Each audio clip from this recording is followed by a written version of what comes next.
જય શ્રી કૃષ્ણ. પ્રિય વૈષ્ણવજનો, આજે આપણે પુષ્ટિ સત્સંગ સાગર ચેનલમાં સત્સંગનો મહિમા અને તેમાં પાડેલી તાલીના એક તાલીના પુણ્યનું ફળ શું હોય એ આપણે સમજશું.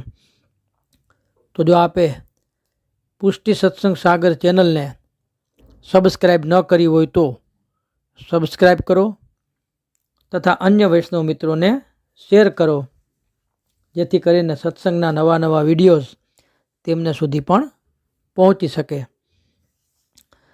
હવે નિત્ય ભગવત વાર્તા ઘરે ઘરે ગામડાઓમાં પહેલાંનો અવકાશ તો હતો જ, કે થતી જ ને અત્યારે પણ થતી હશે. તો એમાં બધા ભક્તજન વૈષ્ણવ બધા મંડળીમાં 84-252 શ્રીમદ ભાગવત આવા આપણા માર્ગના સ્વમાર્ગીય શ્રી મહાપ્રભુજી રચિત 16 ગ્રંથોમાંથી કોઈ પણ એક ગ્રંથ લેતા હોય તો એમાં પહેલાંના સમયમાં એક ગામ હોય અને આજુબાજુમાં બીજા 2-3 ગામના વૈષ્ણવો એ ભગવત કથા કે સત્સંગમાં આવતા તો વાહન વ્યવહાર હતો નહીં, એટલે ચાલીને આવતા પગપાળા. અને અવકાશ સાંજનો જ હોય, ઠાકોરજીને શયન થઈ જાય પછી સાંજના જ ભગવત વાર્તા થતી અને પાછા વૈષ્ણવ ચાલીને પાછા રાત્રે જતા રહીએ. તો એવો એક પ્રસંગ છે આ, કે એક ગામમાં એક વૈષ્ણવ રહેતા હતા. તે ગામમાં અન્ય કોઈ વૈષ્ણવ ન હોવાથી રાત્રિના સમયે પોતાના બાજુના ગામમાં ત્યાં સત્સંગ માટે તેઓ જતા હતા. એક દિવસ તેઓ સત્સંગમાં જતા હતા તો રસ્તો ભૂલી ગયા. જે ગામમાં સત્સંગ થતો હતો એ સત્સંગ થવા માટે જવા માટે રસ્તો ભૂલી ગયા. હવે આ રસ્તા ઉપર વચમાં એક ઝાડ આવ્યું, તેમાં એક પ્રેત રહેતો હતો. આ પ્રેતે પેલા વૈષ્ણવને જોયા કે તરત જ તે ઝાડ ઉપરથી નીચે ઉતરી અને કહેવા લાગ્યો કે હે માનવ, હું પ્રેત છું, મને ભૂખ લાગી છે, આથી હું તને અત્યારે ખાઈ જઈશ. પ્રેતને આ વાત સાંભળી ને પેલા વૈષ્ણવે તેને કહ્યું કે હે પ્રેત યોનિવાળા માનવ, તારે મને ખાવું હોય તો જરૂર ખાજે, પણ હમણાં નહીં.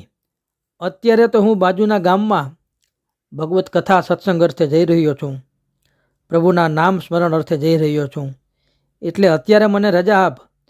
પણ હું વચન આપું કે સત્સંગ કર્યા બાદ વળતા તારી પાસે ચોક્કસ આવીશ. તે વખતે તું મને ખાઈ જજે, હું તને આ વચન આપું છું. ત્યારે પ્રેત બોલી ઉઠ્યો, અરે ભાઈ, તારા શબ્દ ઉપર મને વિશ્વાસ બેસતો નથી. કોઈ પણ માનવી કંઈ સામેથી મરવા માટે આવે ખરો? વૈષ્ણવે પણ તરત જ જણાવી દીધું કે ભાઈ, આજે 11 એકાદશી છે અને તેનું મારે વ્રત છે, અને વળી હું ધાર્મિક કાર્ય માટે જઈ રહ્યો છું. હું પુષ્ટિમાર્ગીય વૈષ્ણવ છું અને વૈષ્ણવ કદી જૂઠું બોલે જ નહીં. એટલે મારા ઉપર વિશ્વાસ રાખી અત્યારે મને જવા દે, હું ચોક્કસ તારી પાસે પાછો વળતા આવીશ. તે વૈષ્ણવને આવી સત્ય વચન ભરેલી વાણી સાંભળી પ્રેતે તેને જવા દીધો. આખી રાત ભગવત કથા, કીર્તન, હરિનામ સંકીર્તન, સત્સંગનો એ વૈષ્ણવે લાભ લીધો અને લીલાના અનેક પ્રસંગો સાંભળીને, ધોળ કીર્તનો ગાઈને અલૌકિક એ વૈષ્ણવે આનંદ સત્સંગમાં ત્યાં અનુભવ્યો. ત્યારબાદ અડધા ઉપરની રાત વીતી ગઈ.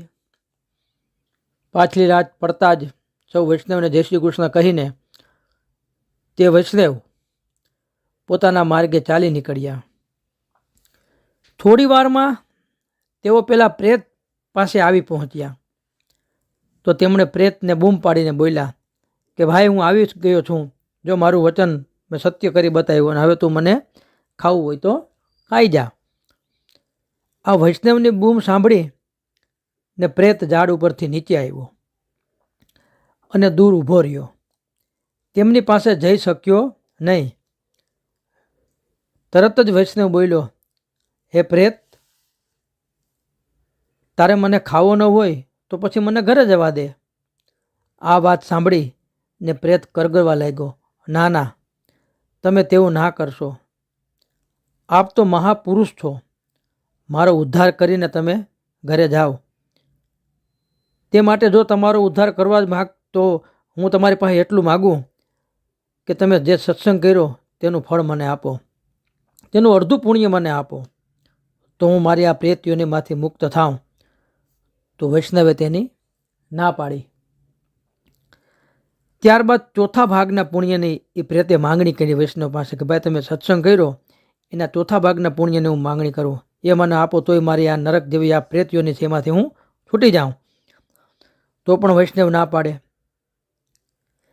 ત્યારબાદ એક ડગલા પુણ્યની માંગણી કરી કે ભાઈ તમે જે સત્સંગ કરવા જતા હતા ભગવદ સારા કાર્ય ભગવત કથા કીર્તન માટે, તો એમાંથી એક ડગલાનું મને પુણ્ય આપો. તો પણ ના પાડે. છેવટે કે ભાઈ તમે જ્યાં કથા કીર્તન કરતા હતા એમાં તાલીઓ પાડી હોય એમાંથી એક તાલીનું મને પુણ્ય આપો, તો પણ મારી આ પ્રેત્યોની છૂટી જશે. અને તે વૈષ્ણવે તે પણ એક તાલીનું ફળ આપવાની પણ પુણ્ય આપવાની ના પાડી દીધી. આથી તે પ્રેત અત્યંત નિરાશ થઈ ગયો. છેવટે કૃપાના સાગર એવા દયાળુ પ્રભુએ આકાશવાણી દ્વારા જણાવ્યું વૈષ્ણવને કે વૈષ્ણવો આવા કઠોર બની ન શકે ન હોય. તેમણે સૌના પ્રત્યે દયા રાખવી જોઈએ.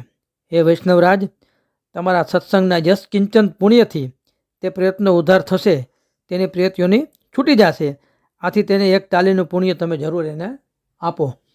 આવી આકાશવાણી પ્રભુ દ્વારા થઈ.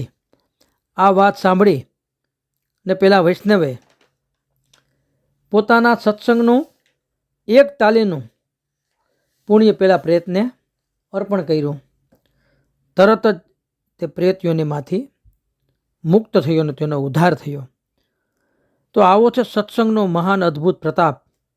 અને એમાં ઘણા બધા દાખલા આપણે આ સત્સંગના મળે છે.